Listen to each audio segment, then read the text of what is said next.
Hello दोस्तों। तो आज बात करते हैं आपके जो मिड सेमेस्टर होने वाले हैं उसके बारे में। तो ये तो सबको पता ही होगा कि भाई ऑनलाइन होने एग्जामिनेशन, क्योंकि ये सेमेस्टर तो भाई पूरा ऑनलाइन ही चलना है अब, जो मतलब मई तक चलेगा। तो भाई आप लोग के एग्ज़ाम कैसे कंडक्ट होंगे? तो सबसे पहले ड्यूरेशन की बात कर लेते हैं, जो कि आपका 30 से 40 मिनट तक का होगा। ठीक है। तो अब ये 30 से 40 मिनट तक का तो होगा, लेकिन इसमें मतलब कैसे होगा, क्या पूछेंगे, मतलब पैटर्न कैसे होगा, कि सब्जेक्टिव होगा कि ऑब्जेक्टिव होगा। तो ये दोस्तों यार, ये डिपेंड करता है प्रोफेसर्स पे। हम लोग का तो भाई सब्जेक्टिव हुआ था। ठीक है। जो हमारे एंड सेमेस्टर हुए थे वो सब्जेक्टिव थे।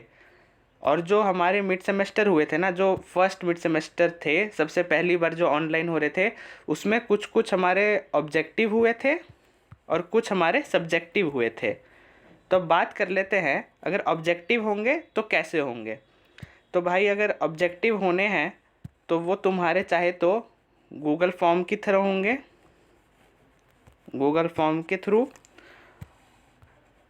और अगर सब्जेक्टिव हुए, अगर सब्जेक्टिव हुए तो वो तुम्हारे मतलब तुम्हें क्वेश्चन पेपर मिल जाएगा। तुमको A4 साइज शीट या नोटबुक पे लिखना पड़ेगा। ठीक है। और उसको सबमिट करना पड़ेगा। अब ये बात कर लेते हैं कि अगर सब्जेक्टिव हुआ तो क्वेश्चन पेपर कहाँ आएगा। ठीक है। तो पहले गूगल क्लासरूम पे आ सकता है क्वेश्चन पेपर। वो तुम्हें प्रोफेसर बता देंगे कहाँ पे आएगा, लेकिन मैं बता देता हूँ कि कौन से मोड हो सकते हैं। चाहे तो गूगल क्लासरूम पे आएगा, चाहे तो आपका व्हाट्सएप पे आ जाएगा PDF के फॉर्म में। तो ये दो मोड होते हैं कि पेपर कैसे आएगा, चाहे तो गूगल क्लासरूम पे, नहीं तो व्हाट्सएप पे। ठीक है। और पेपर कैसा रहेगा दिखने में, जैसे मैंने अपलोड करे है ना, बिल्कुल वैसे ही पेपर आएगा। ठीक है।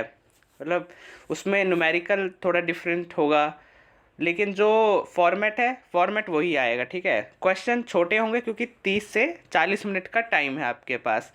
उसके बाद ये बात कर लेते हैं कि कैमरे की। ठीक है।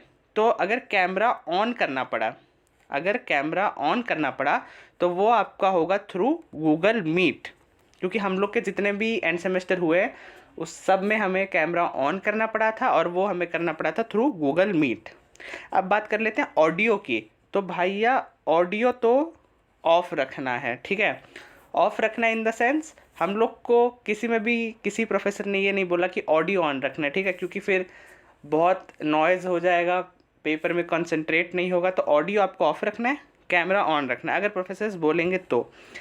लेकिन अगर मैं अपने एक्सपीरियंस की बात करूं तो मेरे को नहीं लगता कि फर्स्ट मिड सेमेस्टर में इतना मतलब बर्डन करेंगे कि कैमरा भी ऑन करो, फिर सब्जेक्टिव भी दो। कुछ कुछ पेपर है जिसमें सब्जेक्टिव हो सकता है, जैसे मैथ्स में तो आपका 100% मेरे ख्याल से सब्जेक्टिव होगा, फिज़िक्स में सब्जेक्टिव होगा, केमिस्ट्री में कभी कभी चांस है कि ऑब्जेक्टिव आ जाए, क्योंकि उसमें थोड़ी सी ऑर्गेनिक होती है, थोड़ी सी इनऑर्गेनिक होती है। तो मतलब ऑब्जेक्टिव ऑब्जेक्टिव आ जाए, सॉरी, मतलब केमिस्ट्री में ऑब्जेक्टिव आ सकता है, क्योंकि वन लाइनर आंसर हो सकते हैं, तो इसमें ऑब्जेक्टिव आ सकता है। बाकी तो जो होगा वो अब डिटेल में तुम्हें प्रोफेसर्स बता ही देंगे। और मेरा एक सजेशन है, अगर तुम्हारे सब्जेक्टिव आए ना, तो क्या करना, जैसे अगर 40 मिनट का टाइम होता है, फिर तुम्हारे को 5 या 10 मिनट का और टाइम देते हैं कि उसमें तुम PDF बनाओ और सबमिट करो। तो भाई ऐसा मत करना कि अगर तुम्हें 5 या 10 मिनट का टाइम है तो उसमें भी तुम लिख रहे हो। अगर वो टाइम तुम्हें सबमिट करने के लिए मिला है ना, मतलब PDF बनाने के लिए, तो तुम्हें PDF बनानी है। ये मत करना कि तुम उसमें भी लिख रहे हो और उसके बाद तुम PDF बनाना स्टार्ट कर रहे हो। ठीक है। क्योंकि यार फिर थोड़ी कॉम्प्लिकेशंस आ सकती हैं कि भाई लेट सबमिशन हो जाता है तो क्यों लेट हुआ, तो यार उसमें मत पड़ना। बेशक छूट जाए एक दो क्वेश्चन, वो कोई बात नहीं, लेकिन तुम्हें सबमिट करना है बिफोर टाइम। ठीक है। बिफोर टाइम तुम्हें सबमिट करना है, ये मेरा एक सजेशन है। और मेरा एक और सजेशन ये रहेगा कि जब तुम PDF बनाओ ना, तो यार एक बार देख लेना कि, क्योंकि क्रॉप में क्या होता है कि कभी कभी कुछ इंपॉर्टेंट पार्ट क्रॉप हो जाते, तो हर एक पेज देख लेना कि भाई क्लियर आया है नहीं आया। क्योंकि यार बाद में अगर ब्लर आ जाएगा, तुमने जल्दी जल्दी में भेज दिया घबराहट में भाई, फिर यार बाद में दिक्कत आएगी। ठीक है। तो एक बार ही PDF भी देख लेना कि तुम्हारी कहीं ब्लर तो नहीं है कोई पेज, और दूसरा कुछ क्रॉप तो नहीं हो गया है। ठीक है। तो ये दो चीज़ें देख लेना, और ओरिजिनल कलर में भेजना। ठीक है। ओरिजिनल कलर में भेजना। यार ये मैं इसलिए बोल रहा हूँ कि कभी कभी पेंसिल से ड्राइंग करते हैं ना, जब वो और किसी कलर में भेजते हैं तो यार वो दिखती नहीं है, तो एक ऑप्शन आता है ओरिजिनल कलर का, तो उसमें भेजना, ठीक है दोस्तों। तो आज के लिए बस इतना ही, बाकी मिलते हैं अगले वीडियो में, तब तक के लिए सेफ रहें, सुरक्षित रहें, और मिड सेम्स के लिए आप लोगों को all the best. Thank you.